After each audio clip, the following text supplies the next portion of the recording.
নমস্কার বন্ধুরা, আমি মধুস্মিতা। আমার চ্যানেলে আপনাদের সকলকে জানাই স্বাগত।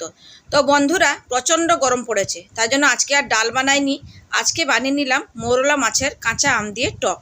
তো গরম পড়েছে, কিছু খেতেই ইচ্ছা করছে না, তাই জন্য আজকে পুরোপুরি সাদা মাটা রান্না করলাম। ওই মোরলা মাছের টক আর আলু ভাতে ভাত, আর কিছু না। দুপুরবেলা এইসব দিয়েই আজকে আমাদের খাওয়া দাওয়া হবে। যাই হোক, মাছগুলো প্রথমে প্যাকেট থেকে একটা থালাতে করে নিয়ে নিলাম, আর তার সাথে নিয়ে নিয়েছি দেখুন একটা কাঁচা আম। এই কাঁচা আমটা দিয়েই আজকে মোরলা মাছের টক বানাবো।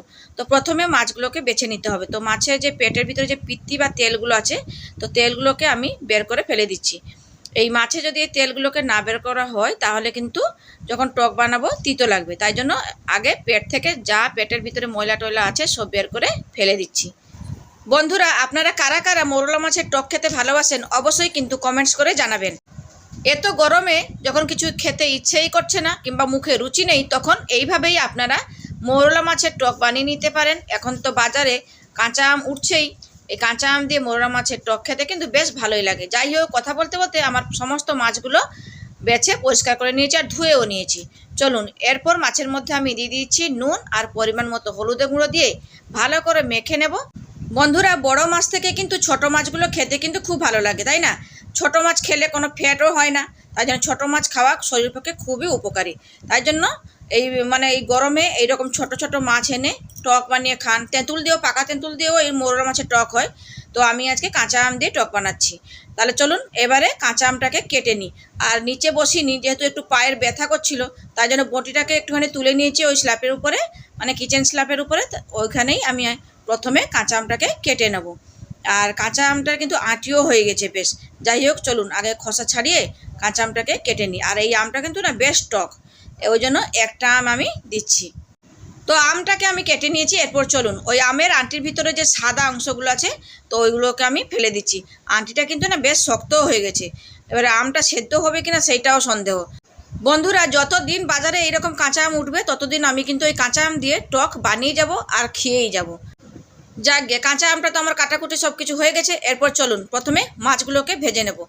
তাই জন্য কড়াই গরম করে তাতে দিয়ে দিলাম সরষের তেল, আর তেলটা ভালো করে গরম করে নিচ্ছি। মানে তেলটা ভালো মতো করে গরম করতেই হবে, নাহলে মাছগুলো কড়াইতে আটকে যাওয়ার সম্ভাবনা থাকে। যাই হোক, এরপর তেলটা ভালো করে গরম করে, মানে 1 থেকে 2 মুঠো মতন মোরলা মাছ দিয়ে এপিট ওপিট করে একটু লালচে করে ভেজে তুলে নেব।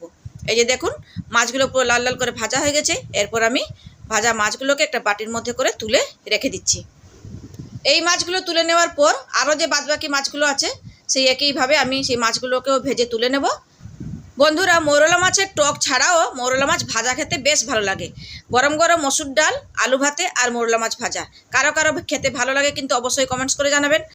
তো বন্ধুরা, আপনাদের সাথে কথা বলতে বলতে এই মাছগুলো আমার ভাজা হয়ে গেছে। তো এখন মাছগুলোকে তুলে নিচ্ছি। চলুন এরপর মাছের টকটা বানিয়ে ফেলি। গরমে রান্নাঘরে একদম দাঁড়ানো যাচ্ছে না, যত তাড়াতাড়ি পারি রান্না করলেই আমি একটু বাঁচবো বাবা। যাই হোক, এরপর চলুন মাছের টকটা বানিয়ে ফেলি।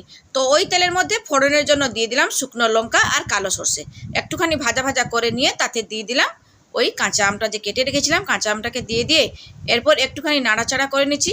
আর তাতে দিয়ে দেবো পরিমাণ মতো নুন আর হলুদের গুঁড়ো, বেশ। আর কিছুই দিতে লাগবে না। এরপর আর 1 সেকেন্ড মতো নাড়ানাড়ি করে নিচ্ছি। তারপর ঢেলে দেবো জল। যতটা পরিমাণে টক রাখবো, মানে ঝোল ঝোল গ্রেভিটা রাখবো, সেই অনুযায়ী আমি জলটা দিলাম। যেহেতু আমি একটুখানি পাতলা পাতলা টক বানাবো, কাঁচা আমের টক, তাই জন্য একটু জলটা বেশি করে দিলাম। এই যে দেখুন, কাঁচা আমগুলো সেদ্ধও হয়ে গেছে ভালো মতো, কিন্তু একটু সময় নিয়েছে বেশি। তো এরপর আমি দিয়ে দেবো সাদা সর্ষে বাটা।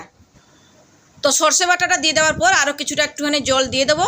ব্যাস, ঝোলটা ফুটে উঠলেই ভেজে রাখা মাছগুলোকেও দিয়ে দেবো।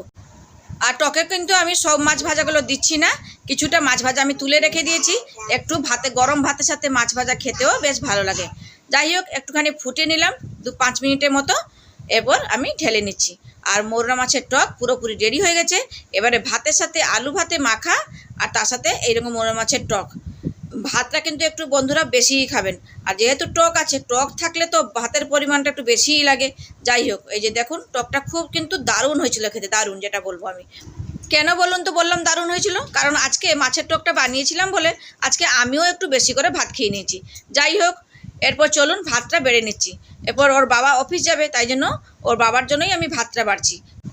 আর আলুটাও মেখে আমি রেখে দিয়েছি, কাঁচা সর্ষের তেল, কাঁচা পেঁয়াজ, কাঁচা লঙ্কা আর নুন দিয়ে আলুটা ভালো করে মেখে নিয়েছি, এই যে গোল গোল করে রেখে দিয়েছি, দিয়ে দিলাম আলু ভাতে মাখা।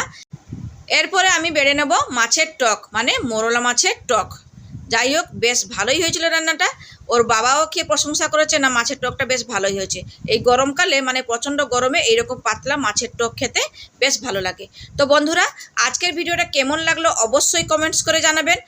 তাহলে বন্ধুরা, আজকের মতো এখানেই থাকলাম, আবার ফিরে আসবো নতুন ভিডিওর সাথে। ততক্ষণ সবাই ভালো থাকবেন, সুস্থ থাকবেন, টাটা।